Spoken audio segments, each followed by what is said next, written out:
Sveikinu Jūs artėjančiam šventėm, pačia svarbiausia mano supratimu kaip kataliko švente. Ir linkiu sveikatos, o jeigu turėsite daug sveikatos, tai turėsite visko. Nes be sveikatos, manau, kad niekas, net ir pinigai, neįdomu, ko mūsų sumaterialioje visuomenėje siekiama.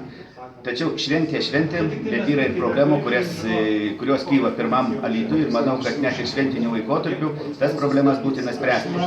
Todėl buvau įpareigotas dalies pirmo Alytaus gyventojų kreipimu padėti įspręsti problemą dėl nemalonių kvapų, kurie kyla iš kanalizacijos. Buvau parengęs, kaip ir žadėjau viešai, teikdamas savo ataskaitą, buvau parengęs sprendimo projektą su aiškinamuoju raštu, tačiau meras nurodė to klausimo neteikti komitetą ir įtraukti į darbotvarkę.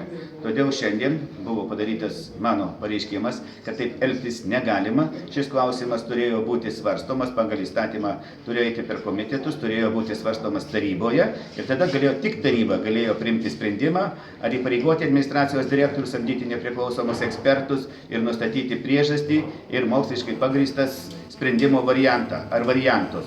Todėl manau, kad tai buvo pasiekta neteisėtai, neteisingai ir, kaip juokavau teikdama šį klausimą, pateikiau labai švelniai, nes vis dėlto esu katalikas, praktikuojantis ir manau, kad draskyti akis ne laikas ir ne vieta, bet pratylėti, kai ignoruojama žmonių sveikatos klausimai ir galima kilti net ir ekologinės katastrofos negalima, juo labiau, kad aš tai vertinu kaip didelės veiklos imitavimą, nes gavau raštą, kuriam išdėstyta, ką aš puikiai žinau, tačiau problema po šiai dienai pats savo uosle įsitikinu, kad tie kvapai niekur nedingo, nežiūrint, kad daro žingsnius į savo pusės tiek Dzūkijos vandenys, tiek regionės vienu žodžiu, grubiai pasakysiu, šiukšlyno vadovai.